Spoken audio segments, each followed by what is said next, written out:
we're probably going to say a lot of words like lucky, and it's good to be lucky, and sometimes it's better to be lucky than it is to be good. And we're going to talk a lot about those kinds of things, but ultimately, what we're always going to talk about, what we're going to keep talking about, what we're not going to lose sight of at any point during the next hour, hour and a half, 2 hours, however long it is that we sit here and talk about this game, what we're not going to lose sight of, and what I will remind you of repeatedly, probably to the point where you'll be like, dude, shut up. I'm tired of hearing that. I know it.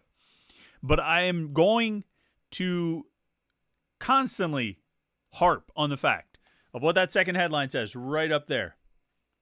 Pitt stays unbeaten with 17-15 win over Cal.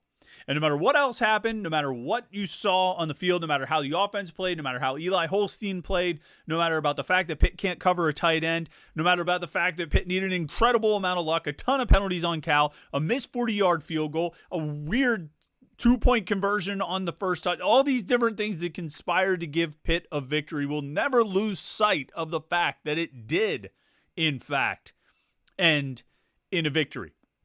And now your Pitt Panthers are 6-0 for the first time since 1982. Your Pitt Panthers are 6-0 with a pretty good chance of moving up into the top 20 in next week's polls. Your Pitt Panthers will remain one of the 11 undefeated teams heading into next week. And maybe there'll be fewer because there's still, I think Iowa State is playing right now. Ohio State, Oregon's playing. We're already sort of factoring in that one of those teams is going to lose. And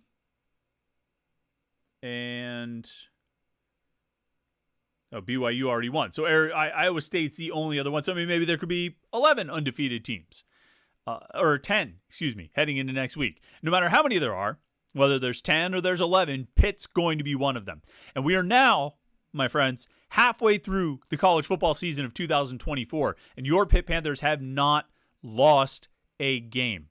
And we will never lose sight of the fact that they are 6-0. We will not lose sight of the fact that they are bowl eligible with half of the season left to play. And while there's any number of outcomes, there's a wide range of outcomes of what could happen over the next 6 games, of what each of those weeks will bring. It's a pretty loaded schedule in the month of November with 5 games. Obviously, you have a Thursday night game against Syracuse coming up here. There's a lot that could happen over the course of those 6 games. A lot of it is very good, and quite a bit of it is very bad. And chances are that it'll happen right in the middle. The actual outcome of what really happens will be somewhere in the middle. But for now, for tonight, for Saturday, October 12th, what, again, we will not lose sight of is the fact that Pitt won this game 17-15 while playing decidedly less than their best, particularly on offense, where they had their worst game of the season, and they still won, and they're 6-0. That's remarkable.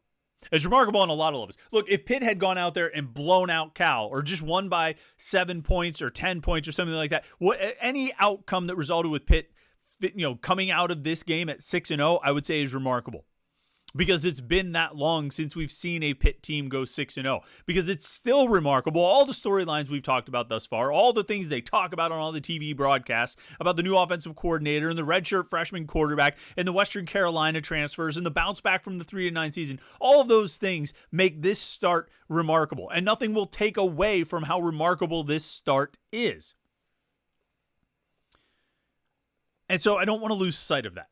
I want to dig into this game. I want to criticize where criticism is needed. I want to praise where praise is merited. And we will. And we'll talk about this game from every angle. Offense, defense, special teams. There's something to talk about. There's a lot of things to talk about on every part of that. And really, even on special teams, I think we could talk about the field goal kicking, which Ben Sauls continues to rule. It's Ben Saul's world, and we're all just living in it, and he should officially petition the NCAA to make his last name on his jersey spelled SAUL $. I don't think he will, but he should, kicking a 58-yard field goal that ties the Pitt record and sets a new Pitt record at Acrisure Stadium /Heinz Field. We could talk about Ben Sauls. We could talk about Caleb Junko. Some huge punts that got a lot of net yardage, even though they didn't go very far in the air. which I think he had that last week too. I think he had a punt that wasn't very good, but it hit the ground just in the right way, and it rolled to be very good. And he had at least 2 of those today, 50-yard punts that didn't quite go 50 yards in the air, but they ended up netting 50 yards. And so, you know what? To the victor go the spoils, and to Caleb Junko, we're going to give all that yardage for his punting. There's a lot to talk about with offense, defense, special teams. As with any game, there's a lot to talk about, and certainly one like this, there's all kinds of storylines and things to dig into.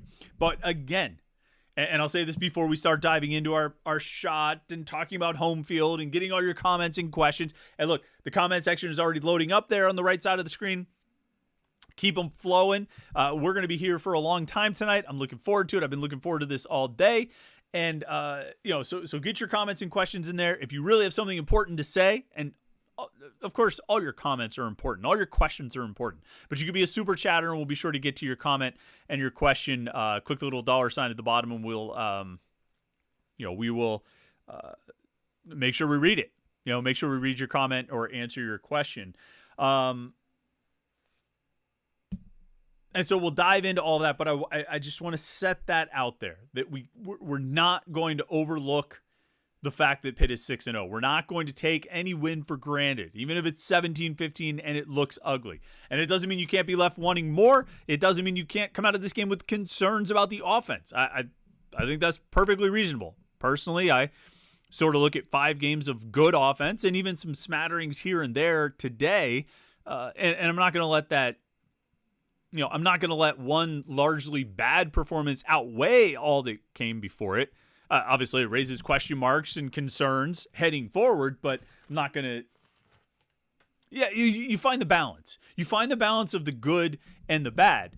But I think we would all agree it's much better to have these conversations where you're trying to find the balance of the good and the bad after a win as opposed to after a loss. Because if Cal made that field goal and we come out of this game and Pitt is 5-1 with an 18-15 or 18-17 loss, with the way that game was going, it wouldn't be very much fun to talk about, would it? Or if there was a game where Pitt played really well but they lost, I think that'd be slightly less enjoyable than talking about a game where Pitt plays poorly but they win. And I should say Pitt played poorly on offense because the defense kind of had a great game.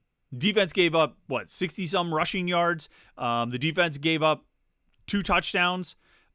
The defense played a pretty outstanding game. 6 of 16 on 3rd down for Cal. 0 for 1 on 4th down. Big stop there. 6 sacks, 11 tackles for loss. Huge numbers to come out of. The only thing they really didn't get was a turnover. Didn't get any interceptions or fumbles, but still some pretty big performances. Some, couple individuals really played at a high level, and then made big stops. They gave up a 4th quarter touchdown, their second one of the season, but on the whole came up with some big plays and big stops. Even in the second half, Cal gets the ball. First drive of the second half, and they punt, go 3 and out 3 times in a row. They get the touchdown, they drive and miss the field goal, and then get stopped on 4th down. And so big performance from Pitt's defense. Obviously, the offense left a lot to be desired, but they've done pretty well so far this season. I think the offense maybe bought themselves a little bit of latitude. Eli Holstein completing 50% of his passes for 133 yards and 2 interceptions. Easily the worst game of his collegiate career. He's going to have a few things to work on. Fortunately, he's been much better than that for most of this season. All right. This is, of course, the Panther-Lair Post-Game Show, which glad everybody is tuning in for. It's always fun to do these right here at youtube.com/Panther-Lair.com. We do it after every Pitt football game, after every basketball road game. I think it's probably going to be the plan. We'll have to start putting that plan together because the basketball season is on its way. It'll be here before you know it. I think 10 days from now is the exhibition game, the Point Park game, and then you get into November and you've got the regular season started. So after the basketball road games, we will be live for post-game shows because they're a lot of fun. These live streams are always fun. We do a live stream every Wednesday night at 8:30 here at youtube.com/Panther-Lair.com. And then, of course, we have these post-game shows. And then through the week, we have our morning pitch show that we do every Monday through Friday. right here at youtube.com/Panther-Lair.com. Little video we put out every morning to give you a little bit of Pitt sports talk to get your day started. So you want to check out all of that stuff. You want to make sure you don't miss any of our Pitt video content, like this video right here, youtube.com/Panther-Lair.com. Well, like the video and then subscribe to youtube.com/Panther-Lair.com. That's what we always appreciate you doing. You might have noticed. Yep. Got it on again. This is the same one I wore last week. Maybe it'll be like a superstition thing. But you know this shirt. You've seen it. It's awesome. And, of course, it's from Homefield. HomefieldApparel.com is the best place to get any college sports gear, but particularly your Pitt gear. If you go look at their Pitt collection, you are going to find something that you like. I can guarantee it. Their Pitt stuff is awesome. You can see how great it looks. And not only is it a great design, but it's on the softest material. I mean, this shirt is so comfortable. It feels so good. This is one of my favorite t-shirts now. All my Homefield shirts are some of my favorite shirts. And the best thing is you go to HomefieldApparel.com, you use the promo code PIT24, and you can get 15% off your first order. So you get the best Pitt gear that you're going to have, and you can get it for 15% off at HomefieldApparel.com. Promo code PIT24. All right. It's time. It's a Saturday night. We watch some football. We always like watching football. We always like Saturday nights. And we like our Backshore Apparel shot of the game. Now, we do our Backshore Apparel shot of the game. And we always, we pick something to commemorate with this. And look, there's a lot from this game. We can commemorate Jimmy Scott, career game. Braylon Lovelace, career game. Rasheem Biles doesn't play, and Braylon Lovelace shows up big time. We could commemorate Ben Sauls, for the 58-yard field goal. There's a lot that we could honor with the Backshore Apparel shot of the game. But we're gonna go off course with this. Because the Backshore Apparel shot of the game today, folks, it's our good friend on the message boards, Donnie Dell. And if you're on the message boards, you saw a post from Donnie Dell last night about today's game, what it meant to him, something very important, something very personal, something very special. And this shot's for you, Donnie Dell. I hope today was the day you would hope it to be. And yeah, I think that's all there is to say about it. If you're on the message boards, you know what I'm referring to. It's kind of a personal thing, but if you haven't seen it, go check it out. Donnie Dell, today was a big day, and Pitt got a win for you. So, my friend, Backshore Apparel shot of the day, it's for you.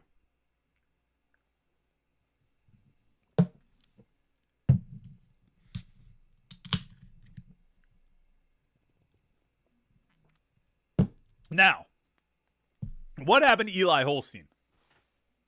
50% completions, 133 yards, 2 interceptions. 2 bad interceptions. Like, the one in the end zone,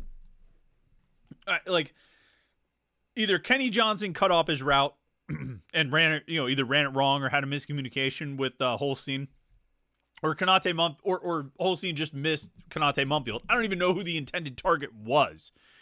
But no matter who it was supposed to be to, it wasn't getting to him. Like, even if Kenny Johnson ran a different route, I'm not sure you should throw that ball down there anyway, with the guy who currently leads the nation in interceptions hovering around that area. That was bad.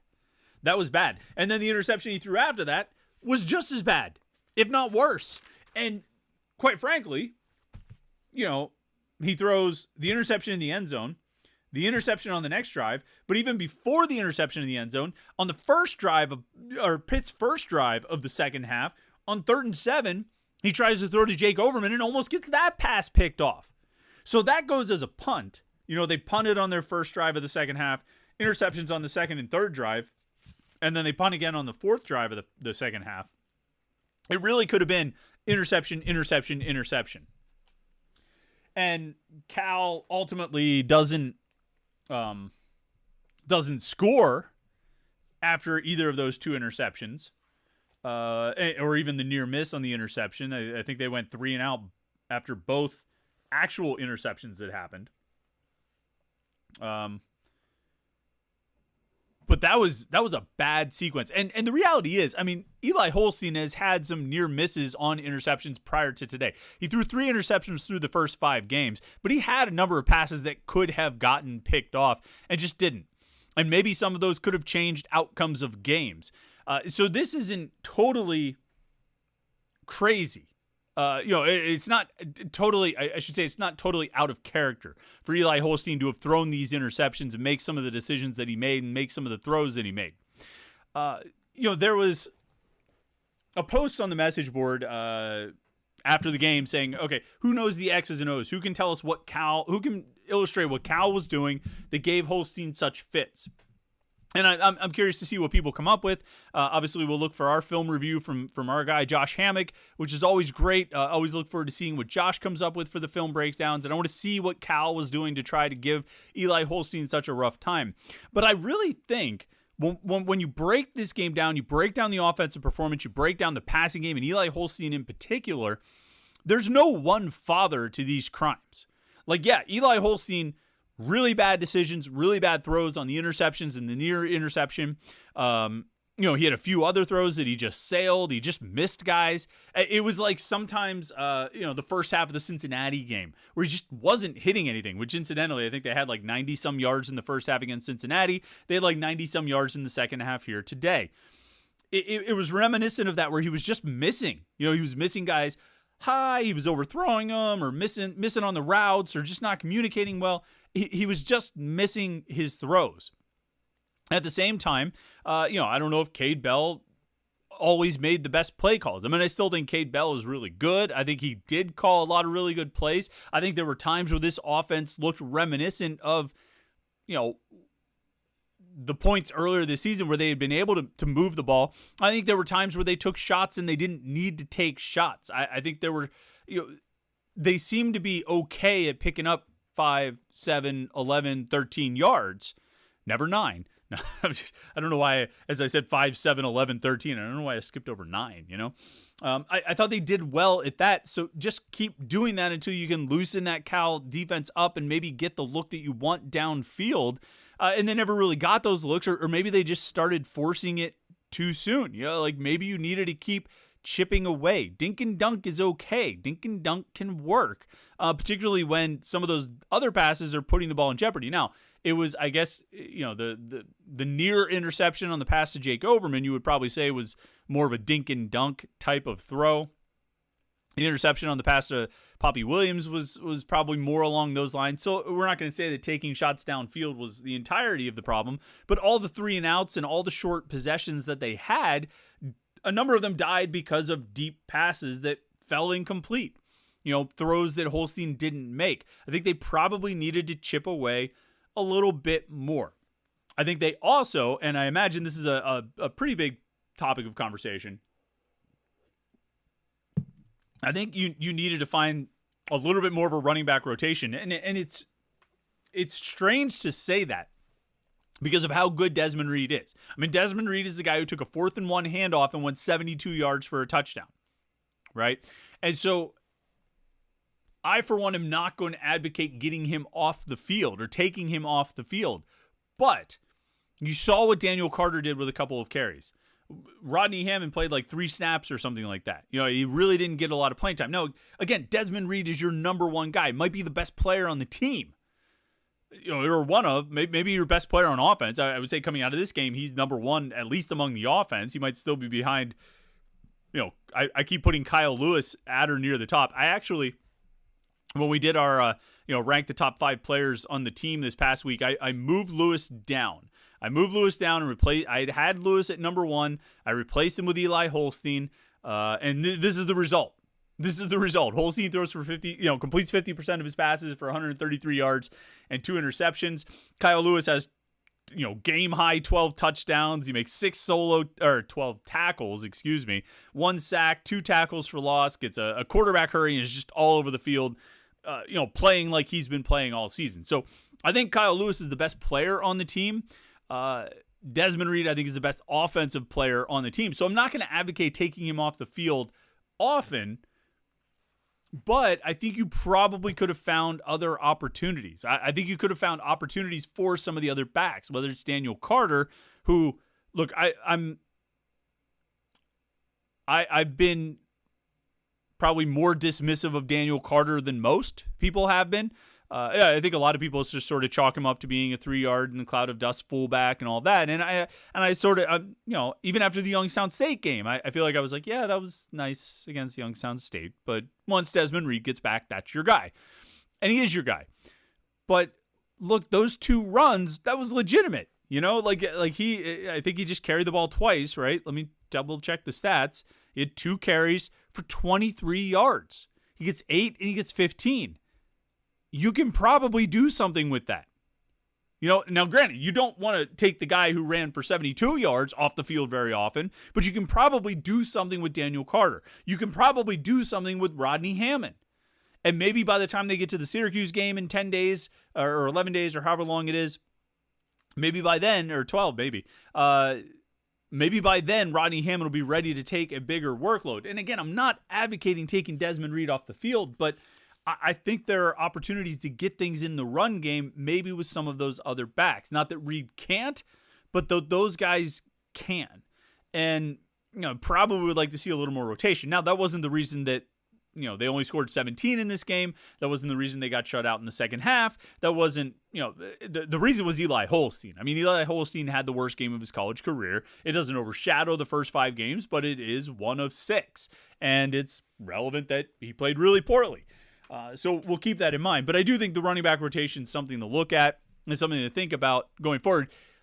There's also something to be said for the fact that they only ran 56 plays, which, I could look it up in the game notes, but I'm going to guess that 56 is a season low for plays that Pitt has run in this game. And so, 21 minutes of possession, I'm not thinking about that as much, although they only had 9 minutes of possession in the first half. But they ran 56 plays, and that's not. You're limited in how much rotating you can do at any position. When that's all the offense that you have, that's all the offensive opportunities that you have. So, I keep that in mind. But still, and again, I don't want to say you take Desmond Reed off the field, but I think you can do things with some of those other guys. Defensively, real quick, before we jump into the comments and questions, and get to the super chatters right off the bat. Remember, if you want to be a super chatter, you can click the little $sign down there and kick a couple bucks to the podcast, and we'll be sure to read your comment and your question. But, defensively, you had the pass rush, you get 6 sacks, you get 11 tackles for loss. Jimmy Scott has 3 sacks, monster game for him. Braylon Lovelace adds 2 more. Kyle Lewis had 1 sack. Braylon Lovelace playing in place of Rasheem Biles. And, Biles, injured. He did hurt his shoulder at North Carolina, left that game, came back and finished that game, but did not dress today. And Lovelace ended up playing almost the entire game. I think Jeremiah Marcelin, I think I saw him out there for 1 possession. So maybe not even a full drive. It might have been just a handful of plays within a drive. And so Lovelace played almost the entire game. I would say Brandon George probably had more plays on the bench with Keith Thompson in there. Kyle Lewis played almost the entire game. Jordan Bass got a little bit of run at one point, and then Lewis came back in. But good push up front. I think Sean Fitzsimmons continues to get pressure. He wasn't officially credited with any quarterback hurries, but he was making an impact. He had 5 tackles, and he just seemed to be getting into the backfield. He was pushing the offensive line. And I think in the last 2 games, there's been more push from the defensive line, particularly the tackles, than we saw in the first 4 games. And I credit that entirely to Sean Fitzsimmons. They got Nick James back as well. I thought he made an impact, but Fitzsimmons was really the big one who was out there really pushing that offensive line of Cal. But Jimmy Scott getting in the backfield for the 3 sacks, that was huge. And otherwise, I can't say like the corners played poorly. I mean, Mendoza threw for 272 yards, but 119 of those were, Endries, the tight end. And that had nothing to do with the cornerbacks. That was all right up the gut. And so, I think Battle and Gandy and Lynham were fine. I thought the safeties were fine. I mean, somebody needs to cover a tight end, but that's been a blind spot for this Pitt defense for a long time. I feel like tight ends, if a team wants to prioritize them, they're going to find some opportunities with the tight ends down the seam, and that's what they did. And you saw the outcome. Andrews had 8 catches for 119 yards and a touchdown. And to tell you the truth, on Cal's final, not their last possession, the missed field goal possession, they have 3rd and 9 from the 24, and they have that like backup quarterback run the ball. He gets like 2 yards. He basically centered the ball. If they throw it to the tight end, I mean, like, they probably get a first down, and they probably were able to go in for a touchdown. I mean, like Pitt just wasn't really stopping that guy. And even in that situation, if they were in their base defense, I don't know if they bring pressure or not, but if they throw it to that tight end, I don't think they're going to stop him. They probably get the first down. That was their best chance of winning, is going back to that tight end. He had made so many big plays already in the game, and that would have been the obvious move to me, but what do I know? Right. All right. Let's jump into comments and questions. We get super chatters. David H2P says Caleb Junko legacy game. Junko finished. Let's look at his official stats here. 6 punts for 304 yards, 50.7 on the average. That's pretty incredible. 57 yards was his longest punt. 5 of his 6 punts went over 50 yards. 2 of them were planted or downed inside the 20. Like I say, Junko had a few punts that didn't look all that great, but they hit the ground the right way and they rolled. And so he gets credit for those yards for sure. I thought Junko was fine. Again, with the understanding that a few of those punts rolled, but I don't know if it's his legacy game or not. I don't know if many punters have a legacy game unless they do like a trick play or something. Let's see. Ken Lewandowski says a win is a win. It was ugly like a West Virginia homecoming queen. Hail to Pitt. Okay. Well, we don't need to talk about West Virginia. How is West Virginia doing? You kind of want to root for West Virginia just to knock off another one of the undefeated teams. They're playing Iowa State in Morgantown tonight. It's tied at 7 in the second quarter there. But yeah, good one. Look, a win is a win. I mean, that's ultimately what it comes down to, is a win is a win. And, that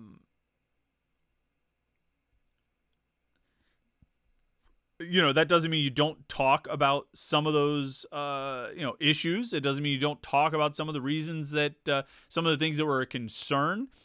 But like I said at the very beginning, I mean, you don't lose sight of the fact that Pitt won this game 17-15 and that Pitt is now 6-0. You don't lose sight of those things. And we can discuss all the issues, but as I said, it's a lot more fun to discuss the issues when they come after a win than when they come after a loss. Josh M. wants to know, was Eli due for a bad game, or is this a sign of a bigger problem? I don't know about like due for a bad game. Maybe to some extent. I would like if those are the two options, was Eli Holstein due for a bad game, or is this a sign of a bigger problem? I would probably lean toward the former. I think when you have a young quarterback, and he has made a lot of plays that look beyond his years, right? But I think when you have a young quarterback, you like there's going to be ebbs and flows, right? There's going to be steps forward and steps back. And so the Kent State game, he looked good. He comes out in the first half against Cincinnati, first 3 quarters against Cincinnati, or most of the first 3 quarters, and he doesn't look good. He looks bad. He looks like he's really struggling. And then obviously it turns around. West Virginia, he has some pretty big struggles there for a while, and then he makes plays late. I mean, like Youngstown State, he lights them up. Carolina, he's able to make a play and answer every Carolina touchdown. It's ups and downs with a young quarterback. It's ups and downs with a lot of players. But a young quarterback is going to have those steps forward and steps back. You'd like it all to be steps forward. You'd like it all to be just great every step of the way. But the reality is that's probably not going to be the case most of the time. You're going to have, again, strikes and gutters, ups and downs, ebbs and flows. And that's part of it. So to that extent, was he due? I guess, insofar as that he's probably going to have some rough moments every game. If he comes out of a game without like a near miss, I mean, like even the Carolina game, plays a pretty good game, still threw a pick six. Like the Cincinnati game leads this comeback from being down 21. Well, he was also terrible in the first half. He was missing guys all over the place. So I think that's part of it with a young quarterback. Now you want to see him grow. You want to see him evolve. You want to see him move past those issues and get more consistent and not have as many of the downswings. But I think you are going to have those downswings from time to time with a player his age, with a young player playing his position. So I guess he was maybe due. But I don't. But at the same time, I don't want to say that. Well, yeah, of course you're going to have a game where a young quarterback just struggles the whole game through, which is effectively what happened. Because I don't know if that's necessarily the case. I don't know if you necessarily are, just guaranteed that, well, freshman quarterback at some redshirt freshman quarterback, at some point they're just going to be trash for a game. This was a bad game though. It was a bad game for Holstein, and they still came out with a win. Jack is the super chatter says, I don't care that he just straight up missed the field goal. That was karma from Notre Dame in 2012. Eli will bounce back. The defense is legit. You want to pick that one? Sure, I guess, of what that missed kick makes up for. I don't know. Here's what I know, all right? Because I was thinking about this a lot. I said this on the message boards, and it's probably something I'll say a lot this week. Like, if you're not the upper echelon, like the elite level talent, right? If your team is not loaded with 5-star guys and 5-star transfers, and that, again, like elite talent, like the top 5 or maybe 10 teams in the country, it's very unlikely you're going to get through a season without a clunker along the way. It's very unlikely that you are going to get to whatever levels of success you hope to achieve without a little bit of luck. And if you're a team like Pitt, who I think has some very talented players, who has had a very good season thus far, can do a lot of things really well on both sides of the ball, and obviously has one of the best kickers in the country, like, there's still some talent deficiencies. Pitt doesn't recruit or amass talent at a high enough level that they can that you would assume they would get through a whole season without needing luck at some point. Most teams, particularly those on Pitt's like tier of college football, those on Pitt's level of college football, if they're going to get to 5-0, 6-0, 7-0, so on, they're going to have a game like this, and maybe more than one, where you need some luck. That's part of it. Now, they've played well enough to win Cincinnati, although they needed a little luck there with Cincinnati doing some stupid stuff on a 4th down, right? But they played well enough to win that game. They played well enough to beat West Virginia. They played well enough to beat Carolina. They didn't really need luck outside of just sort of your standard football luck in those games. The ball bouncing different ways, guys running the wrong route or something, which I think is just sort of part of the game. And there's nobody who's ever won a single game that didn't benefit from the way the ball bounced or, miscommunication with the quarterback and receiver, or, defensive backs not picking up the right guys or whatever. But if you're a team like Pitt, if you're on this level and you're going to get to 6-0, you're going to need some luck every now and then. Luck that goes beyond those kind of normal things and becomes, you're going to need the luck of missing a 40-yard field goal. You're going to need the luck of the other coach making a weird decision to go for 2 on their first touchdown, which forces them to have to go for 2 on their second touchdown. And so they end up being stuck with, only 15 points. Right? I mean, like, you're going to need that when just kicking the extra point on both of those touchdowns could have made it a tie game and made it far more interesting. Quick question, though. All right. Let's say, just for the, not even sake of argument, just for a fun little exercise, okay? Let's say Cal's kicker makes the kick. All right. Let's say Cal's kicker makes the 40-yard kick and it's 18-17. And Cal kicks off and Pitt gets the ball. After the missed field goal, they got the ball with 1:50 at their own 28. Let's say they kick it short, so Kenny Johnson has to return it 3 or 4 seconds. Let's say Pitt gets the ball with 1:46 on their own 22. All right, 1:46 on their own 22, and they have 2 timeouts? I don't think they had called. Oh, no, they called one earlier. No, that was the first half. No. Second half.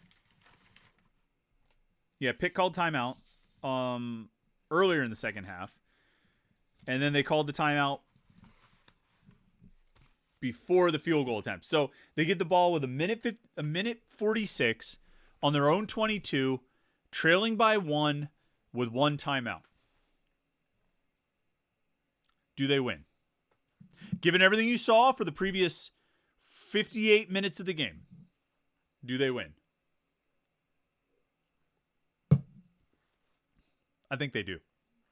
I actually think they do. Like, I think they drive down and get at least a field goal, if not a touchdown. I'm curious. I'm going to scroll to see some of the comments here, but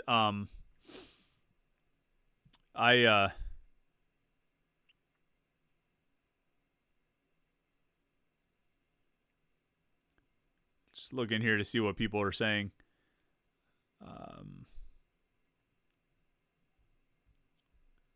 In the comments about it. But if you have, I really think that, I really think they lead them to a win. I think somebody was commenting on this. Who said it? Joshua Brown says, I'm 100% positive Eli's leading that drive for a touchdown. Me too. I really think he does. I think despite everything that happened, everything we saw, everything, the rest of that game, how he played that whole game, I'm almost a positive Eli Holstein's leading him down for at least a field goal, a game-winning field goal, or a game-winning touchdown. I think so. I'm glad we didn't have to see it and find out, although it would have been more exciting. It's nice. I guess what I'm saying is I don't think making that field goal would have been a death knell because this team has shown they can win a game in the fourth quarter, which they ultimately did. They just won it in the fourth quarter on defense as opposed to offense, which was the case more often in those other fourth quarter wins. But all right, another super chat here. RJCman38 says, let Eli run when the play breaks down. It seemed like pocket passing is not his strength. Well, I disagree about that. I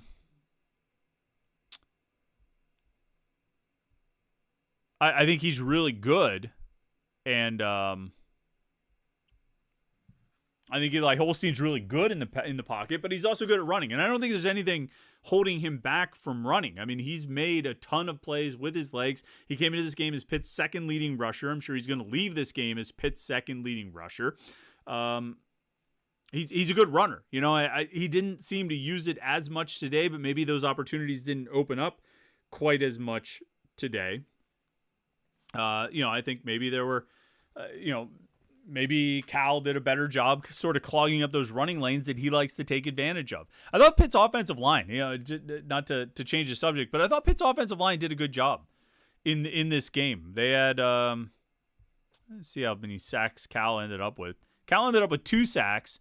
But I think one was a bad snap. I think they might have counted that one as the drop snap on the final drive. They might have counted that as a sack. But I thought Pitt's offensive line did a pretty decent job blocking, particularly in the pass blocking. And that's with basically replacing your entire left side of the line, with Terrence Enos playing at left tackle and Jason Collier playing at left guard in place of Branson Taylor and Ryan Jacoby, respectively. I don't know what to think about the availability of Taylor and Jacoby. Taylor certainly didn't look good. I mean, he didn't do anything. There was no contact. He didn't even step weird. Just all of a sudden, he started limping. Like something gave out in his knee, which that's not good. Typically. Hopefully I'm wrong. Hopefully this is an atypical case, but that's not usually a good thing. And then Jacoby, Jacoby's been dealing with, he missed all of last season with an injury. He finally gets back. He gets hurt again. Earlier this season, he's back again, and now he's hurt again. And Jason Collier has to step in. But I thought those guys did a good job. I thought Eli Holstein had a largely clean pocket. I don't think he was under pressure all that much. It felt like he was under pressure less today than he had been in previous games. I felt like Carolina put him under more pressure. I thought West Virginia put him under more pressure. So I don't really think that was the issue. So, I mean, shout out to the offensive line. For as much as we've criticized that group, as much as people have been concerned about that group, I think Pitt's offensive line played pretty well today. And, were probably the least of the issues when it came to the offense in this game. A lot of people saying they feel like Eli Holstein would have led a game-winning drive there.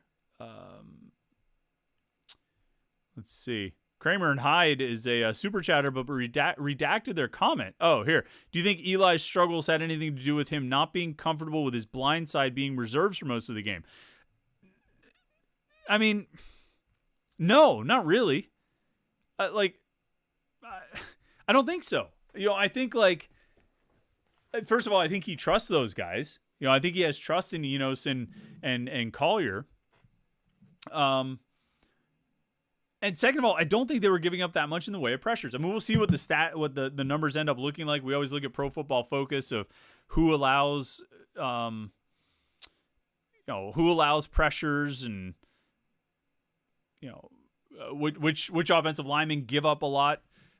But I didn't think there was a lot of pressure coming from that left side. I thought those guys did a pretty good job. I thought Terrence Enos and Jason Collier both held up pretty well.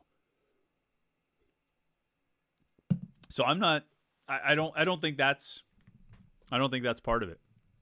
Bill Florigen is the super chatter. He says, Eli showed some inexperience. He'll be better. The defensive adjustments were great after halftime. Played okay, but still won. Sign of a good team. 6 down, 6 to go.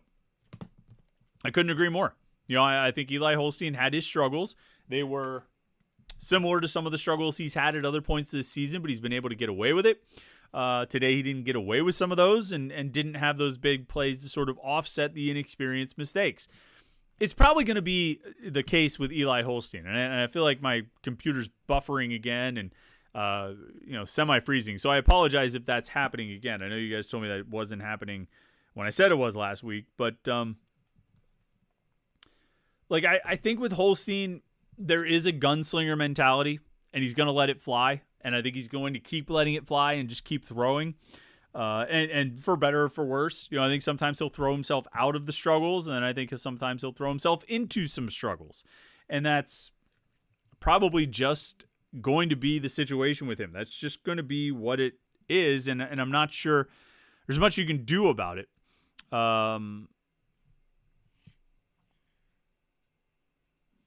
But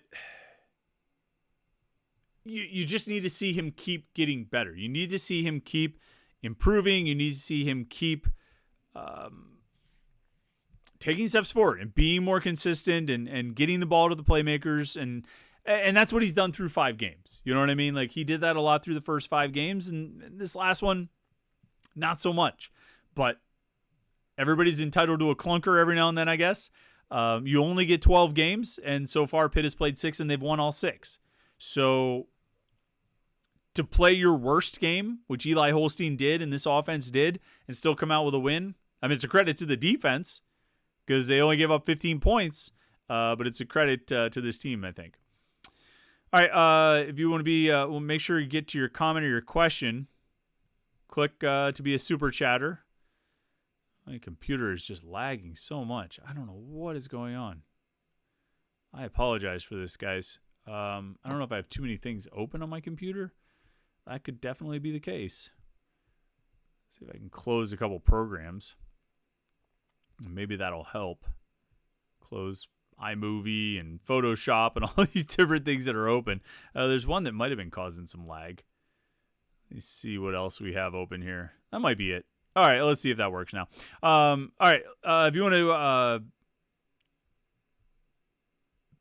be a super chatter, you can do that. Otherwise, we're going to scroll up here to the top of the comments and questions and see what people are saying. RG Simeon 38 started off the comments and said, Pitt won 3 areas of concern. 1, Narduzzi lacks situational awareness choosing offense. 2, making Eli stay in the pocket and not allowing him to run. 3, Cade Bell had some questionable play calls again. Situational awareness, choosing offense. You mean to, like, at the beginning of the game? I was surprised they took the ball. I thought they always wanted to play defense first. I would always want to play defense first. That's my personal preference. I thought Pat Narduzzi always wanted to do that. I don't know why they took the ball first, but I would have kicked. As far as Eli Holstein making him stay in the pocket, I don't think they intentionally made him stay in the pocket. His legs and the rushing ability are a big part of the problem. My computer might have just stopped working, and I don't know why. I hope I'm still going. Hope we haven't lost our live stream.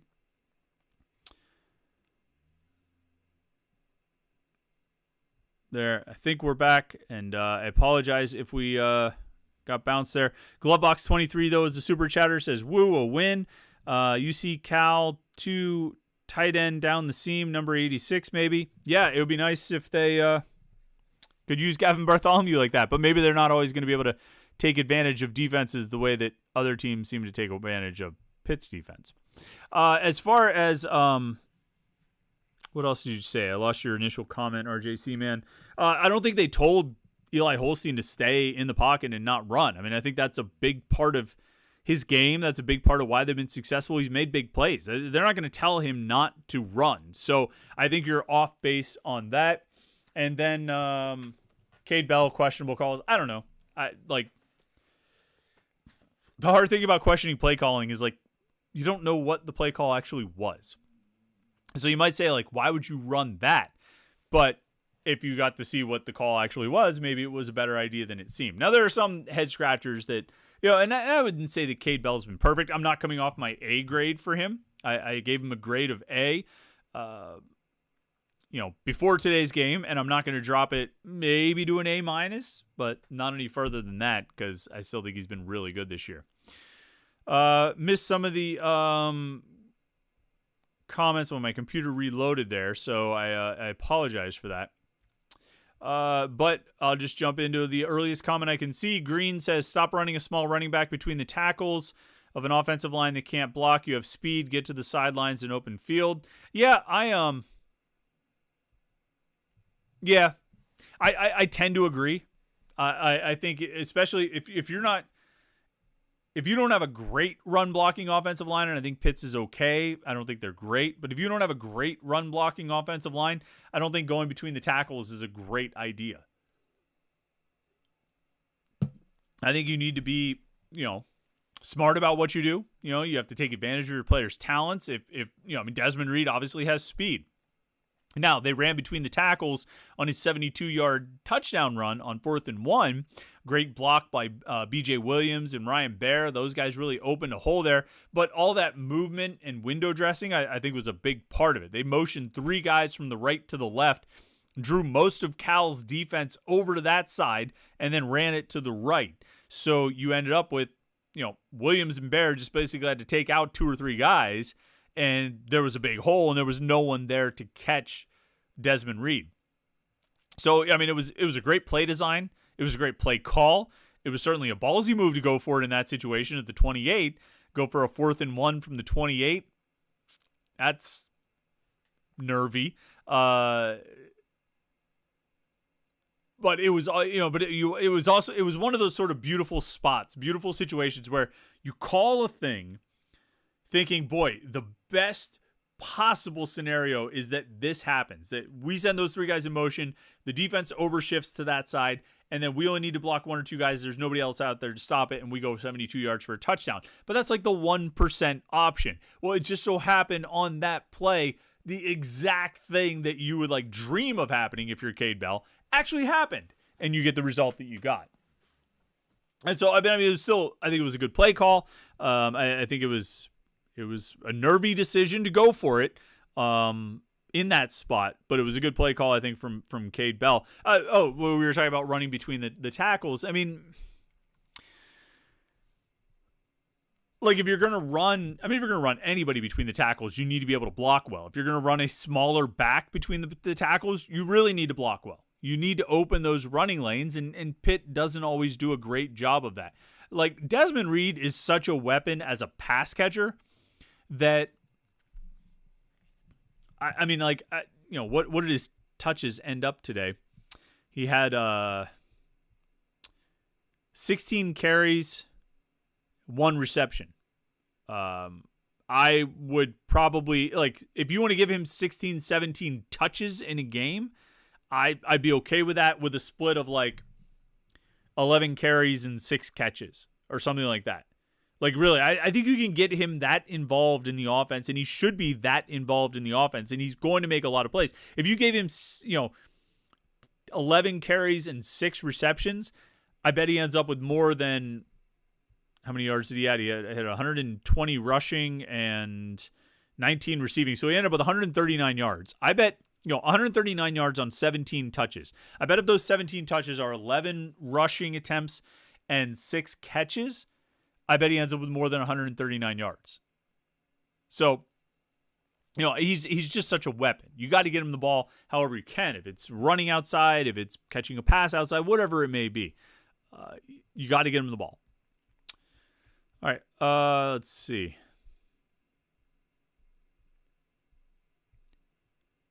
Scrolling through the comments here. John Waffle H2P says we should think about putting Yarnell in. Not yet, buddy. Not yet. Christian L says Pitt fans need to face the reality. Holstein isn't very accurate. Even going back to the Kent State game, there have been thrown at least 3 near interceptions every game. Today he finally got. I don't know if accuracy is his problem. I think he's a young quarterback. And I'm willing to keep writing it off as quarterback youth until we get to the end of the season, at which point he'll have a full season as a starter under his belt. And then we can talk. We'll stop talking about his youth and start talking about his maturity and development as a second-year starter. But for now, I'm still going to keep talking about his youth, and I'm going to chalk most of his mistakes up to youth and being a gunslinger and letting it fly, which, to be fair, has resulted in a lot of yards, touchdowns, and wins for Pitt so far. So I'm not quite ready to say it's time to put in Nate Yarnell, or time to say that he's just not very accurate, that's the reality. Yeah, not quite yet. Not quite yet. Ethan Andre says, I wish they would give Konate some 50-50 balls. I think they would like to. I think the first long pass to him last week was something like that, and he made a big play. Look, there was just nothing working in the passing game today. Even 28 attempts is not that many in this passing game. There was just not a lot going on for this offense. And so, even though Desmond Reed ends up with 120 yards, he gets 72 on 1 carry. So even he wasn't really, unleashed like he typically is. Nobody really got maximized in this game. But Konate Mumfield has had huge games for Pitt this year. He's had huge catches for Pitt this year. I don't see that stopping anytime soon. He'll be a big part of it. Mark Thurkel is a super chatter, and maybe this is his wife. Mark's wife says, our team's screening us more, causing us to blitz less. It seems like we weren't rushing a lot today. Well, don't forget they rushed 6 on a 3rd and 19 play on Cal's an early Cal drive, which I think, what did that drive end up in? Did that end up in a field goal? Let's see where that was. No, it ended up in the touchdown. That was the touchdown drive that gave Cal the lead right off the bat. 3rd and 19, they rushed 6 on a 3rd and 19 play. They give up a 22-yard pass. So they were still rushing. They were still blitzing. I think teams are using screens to try to neutralize that. You know what I mean? To get around it. I don't think Cal was all that successful. They had 1 or 2 that hit and got a decent pickup, but for the most part, I don't think they were all that effective at using the screens. But yeah, I think teams are trying to. You know what's interesting? I'll say this. So, is the use of screens causing Pitt to blitz less? I don't know about that, but there is an interesting trend developing. And I don't know if it was present in this game as much, but for the longest time, ever since Pat Narduzzi got here, they've had this Delta defensive package that they use on 3rd downs. 3 down linemen, 3 linebackers, 5 DBs. The extra DB is a safety. And they go with that. It's effectively a 3-3-5. And it's their third down defense. Pretty much anything longer than like 3rd and 4, 3rd and 5, that's what they put on the field. And it's an interesting package. It's a unique package. They mix up their looks out of it. They disguise their blitzes. They'll show pressure and only rush 3. They'll show no pressure and rush 6 or rush 7. They'll put 7 guys on the line of scrimmage. And they had that. They had that a number of times late in the game in the second half. It really late in the fourth quarter. They had 7 guys on the line of scrimmage. 3 down linemen and 4 linebackers, or 3 linebackers plus a DB, all kind of crowding up there at the line of scrimmage. And now they might only rush 4 or 5 or 3, but they had them all up there. And so they like doing that. They like disguising and bringing that package out. But what's been interesting to watch develop this season, and I've noticed it here and there in some games, is there have been a lot more third downs where they don't use that package. And not because it's 3rd and 2, 3rd and 1 or something like that. 3rd and 6, 3rd and 7, 3rd and 8, reasonable distances where in the past they would use that package, and they've been keeping it on the sidelines and staying in their base defense with the base 4-3. And I think part of the reason why is because teams are more likely to go for it on 4th down. So I think Pitt feels like they are weaker against the run when they use that Delta defensive package. And so they don't like to use it in run situations. But I think what they're concerned about now is that if you go out there and it's 3rd and 8 and you're near or around midfield, maybe anywhere between the 40s, teams don't have to throw. They might be at their own 41 or something, and they don't have to throw to convert 3rd and 8. They're content to run it, get 4 yards, and go for it on 4th down. And because teams are more willing to go for it on 4th down, that changes the dynamic of the 3rd down situation. It changes the dynamic of what teams are willing to do or what's a viable play call offensively on 3rd down, because you're no longer trying to get the 8 yards or the 9 yards or the 10 yards. You're trying to get 6 yards. You're trying to get 5 yards or 4 or maybe 7. And those are perfectly good gains. And now you've set yourself up with an opportunity to convert the 4th down.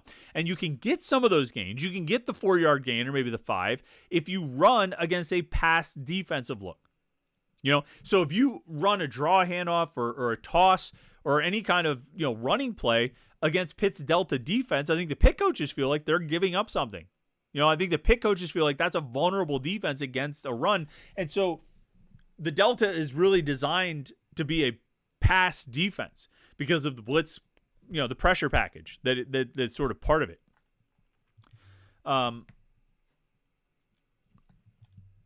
But if they feel less confident about the opponent passing, they have to stay in their base more. And so I feel like they've been using that Delta package less, which may end up with them using pressure less, because I think most of their pressure comes out of that package.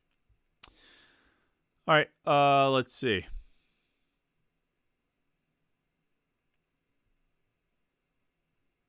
Sorry, you guys are complaining about the ads. I apologize for whatever ads YouTube's putting in here. We try to keep those under control, but TVAX1 says Holstein had a Blake Hinson day. No conscience or memory, but never quite hit, and yet kept shooting. Yeah, he did. He kept going. I didn't notice any real lack of confidence, for better or for worse. G Money says they kept running left where the 2 backups were. I mean, sometimes, I guess. Robot Fox 1987 says fact that they won that game was just incredible. The defense locked in. It sure did. I mean, Pitt's defense was pretty outstanding in this game. When we've had a lot of questions about this defense and, criticisms about this defense, you can look in the second half. They give up 129 yards. They allowed 1 of 7 third down conversions. They made a stop on 4th down, less than 4 yards per play. Had 1 sack, actually. Or no, they had 5 sacks, excuse me. 5 sacks in the second half. Just really, really strong play. I'm going to look at the fourth quarter stats here. Cal was 1 of 3 on 3rd down in the fourth quarter. They averaged about 6 yards per play, mostly I think because of the passes to the tight end. Pitt had 1 sack in the fourth quarter. But overall, pretty outstanding play. And again, they gave up a touchdown, but that's only the second touchdown they've given up in the fourth quarter all season long. Jim Nething is the super chatter, says, I don't know if anyone agrees with me, but I think it's great that they won the game, and they can still learn a lot from it. I think everybody agrees with you, Jim. Most people agree with you that, a win is a win. Not without things to work on, but a win is a win. Day G's says, would love to see Gavin Bartholomew more involved. Green says, I'm over the get the ball to Gavin. If he was as good as we thought he would be open and they would get the ball to him, or he would play wide receiver. Yeah, I don't know about playing wide receiver. He probably should get the ball a little bit more, I think. I'm on board with that. He had 4 targets today, caught 3 passes for 29 yards. I think he's a weapon that can be utilized, can do things for you. And he's not doing a lot for Pitt right now. Scroll here. Bobby Fitzmaurice says, great win. Eli showed he's still got a ways to go, but love his demeanor. It was a total gut check today, and this team passed the test. Defense was amazing. Andrew Olson says, doesn't matter how, good teams find a way to get it done. Bad game overall, but this is a game I've seen us lose in the past. I mean, there's truth to that too. And I think a lot of these games this season, right? Like Cincinnati, West Virginia, even North Carolina. North Carolina, like, they didn't have a fourth quarter comeback or anything like that. But North Carolina was a game where, the Tar Heels, they scored some. But every time they scored, Pitt answered with a touchdown. Every single time. And that, that's worth something too. You have your fourth quarter comebacks against Cincinnati and West Virginia. But I think, being able to answer touchdowns like that, answer scores with touchdowns like that is a different kind of winning, but an impressive one, and not one that this team has always been capable of over the years. And then a game like this where your strength, which was the offense, your supposed strength through the first 5 games of the season was your offense, and a game like this where your strength fails you, leaves you hanging, and the other side of the ball picks up the slack, and they end up winning the game for you. That's finding ways to win. Finding ways to win is what this team has been able to do 6 times now. And they've been different ways to win every time. It's been some kind of unique approach, but they pulled it off. And I don't even know if this team has like a standard way to win. Like, what's their way to win? I don't know. Fall behind by 3 touchdowns in the third quarter? Well, yeah, they did that. Be trailing by 10 points with 5 minutes left? They did that. Answer every score with a touchdown on the road. They did that. Have your offense just really kind of poop the bed and still come out and win with a win with big defense and some important special teams plays. Well, they've done that. They have 6 wins, and they've gotten all 6 in pretty different ways, which I think is remarkable and should be encouraging going forward, because this team doesn't rely on one way to win. And I don't just mean they rely on offense to win or they rely on defense to win. They don't rely on one sort of style of winning. They find different ways to win each week, which is what they've done so far. They're 6-0. It's crazy. Let's see. It's another super chatter. Let's see here. That's a good point. From ZC717 with 17 points. Today, Pitt surpassed its total points for the season from last year. They have 245 points scored this year, had 242 through 12 games a season ago. Is that what we're up to now? Are they up to 245? I looked at this. Jim and I talked about it. Yeah, they had 228 coming into today. You had 17, and they now have 245 points on the season, which surpasses last year's total. I wonder if, did they pass the touchdown total from last year too? Hold on. There's a season in review. There we go. Total touchdowns. They scored 30 last year. This year they have, They've passed that as well. Now, not all of those are offensive touchdowns. Let's just talk offensive touchdowns. Last year they had 30 total touchdowns. This year they have 31 already. Offensive touchdowns last year, Pitt scored 27 offensive touchdowns. This year they have scored 28. So there you go. Came into today with 26 offensive touchdowns, got 2 today. They have officially surpassed the offensive output from a year ago. They have scored more offensive touchdowns through 6 games than they scored all of last season. So you wanted the offense to be better. Like, they've won more games already. They've scored more touchdowns already. It's kind of funny because I talked all offseason about how, like, when you go 3-9, you've set the bar low for what can constitute improvement. They haven't just barely cleared the bar. They've crushed the bar. And they have 6 games left to play. Pretty impressive. Pretty impressive as a turnaround.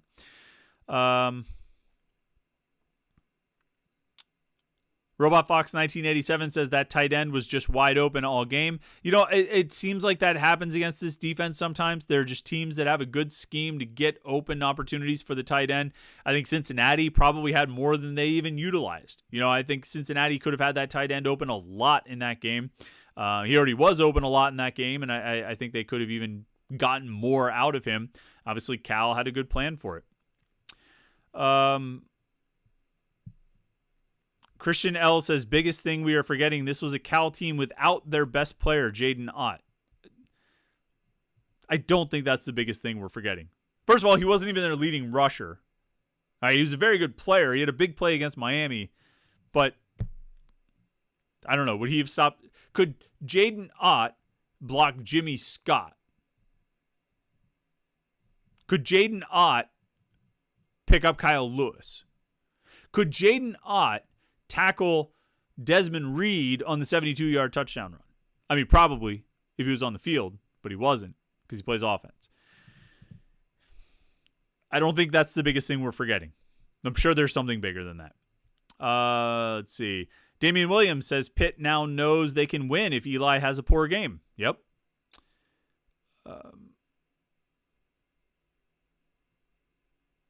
Tony Jang says, one of your tweets said Manchurian kicker. I don't know if my tweet said that. Doesn't sound familiar to me. Andrew Olson says, I think Cal has a good defense. Yeah, I mean, they came into this game leading the country in interceptions. I don't imagine they lost that title after getting 2 more picks today. I think they have 11 interceptions through their first 5 games. They now have 13 interceptions. I mean, they are a good defense. You know, and I know they gave up 39 to Miami, but they most of that came like in the fourth quarter and late. I mean, they played a good game against Miami. They went to Florida State. I mean, like, this is not a bad Cal team. I don't think their offense is great.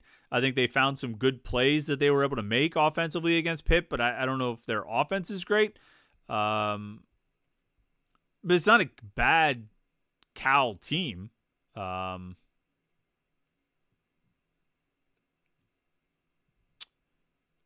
And I think it's a good win. Mark Thurkel is a super chatter, says, what do you think the Syracuse spread will be? That's a good question. I don't know. I haven't really thought about it. I mean, the game's going to be at home. Syracuse right now is beating NC State 10-7 at halftime. Syracuse is 4-1. Obviously have a very good quarterback in Kyle McCord. He's already thrown for 230 yards. I mean, they're a pass-heavy team. I mean, I think Pitt will be favored. It might be like a line like today, like a 3.5 or something like that. So that's, that would be my guess, but I'm terrible at guessing those kinds of things and even worse at picking them. Let's see. Scroll down here. ZC717 says, Cal is one of the better defenses Pitt will face. The other teams outside of Clemson aren't as good defensively as Cal is. I think that's important. I kind of agree.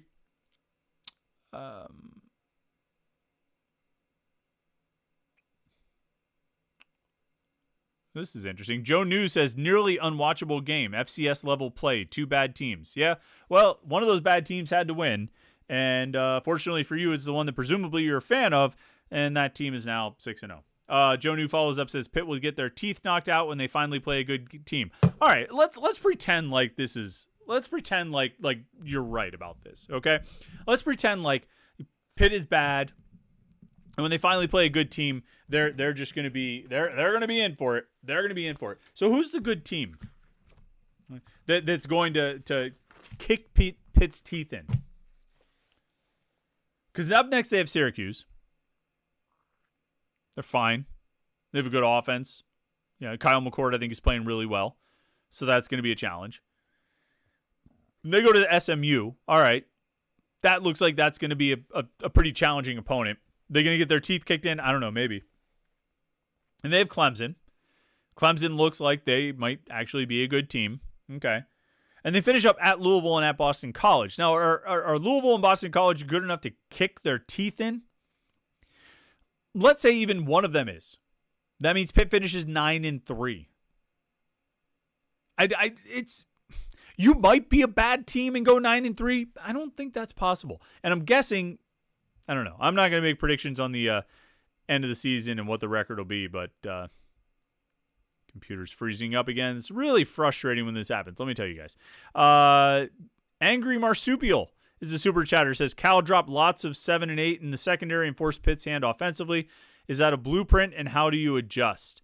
I don't know if it's a blueprint, but I mean, I think you adjust. Like if that's what teams are going to do, I kind of believe that Cade Bell is smart enough to come up with a plan, going forward. Of like, okay, if teams are going to drop against us, it's the Cincinnati and West Virginia games. I mean, Cincinnati, it took a while to figure out what to do there.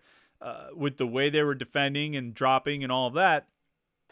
But I think they had a better plan when they went against West Virginia, who did some similar kind of things with the odd man front and, tended to drop. I think West Virginia focused a little bit more on getting pressure, but, I think they had a good plan. I mean, look, for Cade Bell, for Eli Holstein, for this whole offense, every week's a learning week, right? Every week is getting better and learning things, gathering information, and using it and building on it, right? And so this game happened.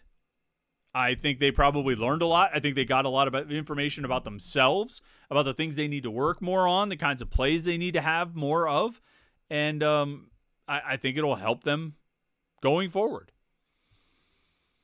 All right, I'm going to get a few more questions, and then this... I hope it's not lagging for you guys. But it's really annoying on my end. Let's see where we left off on some of these.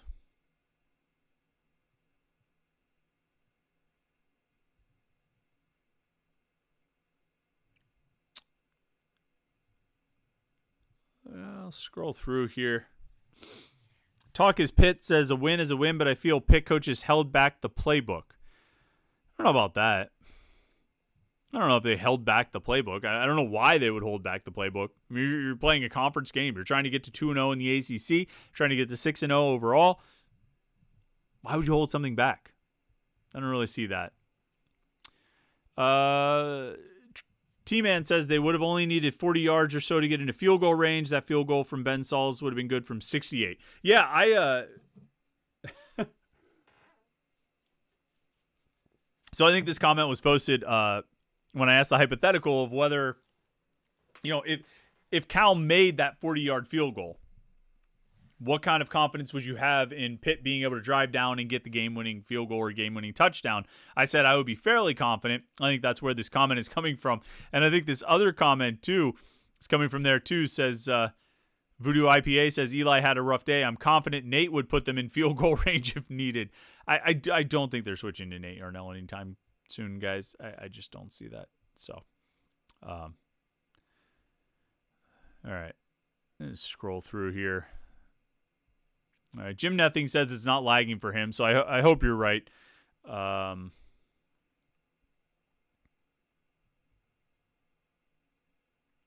Angry Marsupial says I was 7 the last time Pitt went 6-0. Yeah, I was like 3.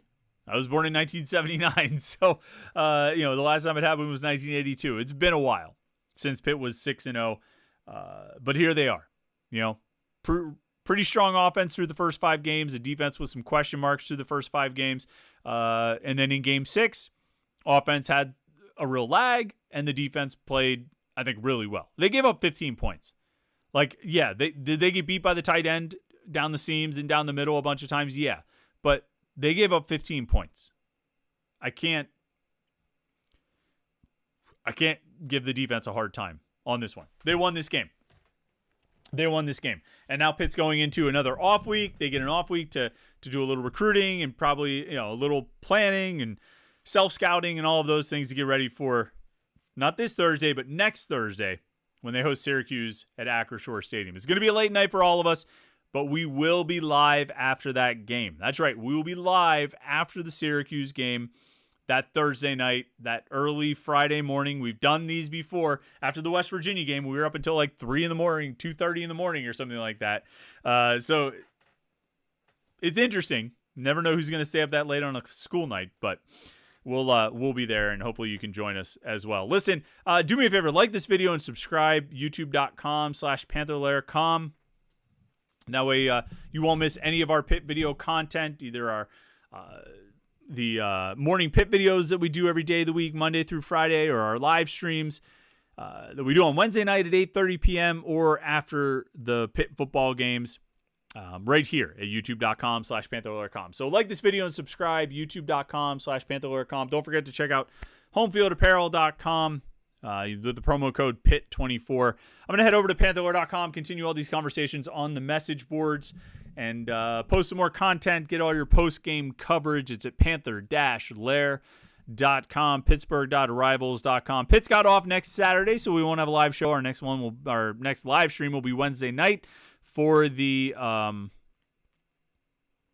our next live show will be Wednesday night for the weekly live stream at 8:30, and then we'll have our post-game show the following Thursday after the Syracuse game. So make sure you tune in for that. Pitt wins 17-15. Panthers are 6-0 on the season, and they get a little bit of time off to enjoy it. My computer is going to get thrown through the window. Hopefully the experience has been okay for you, but it's been pretty frustrating for me. So we're going to call this one off. But Pitt wins. They're 6-0. Yeah, it's a pretty good outcome. You play your worst game of the season offensively, you end up with a win. It's a pretty good way to be.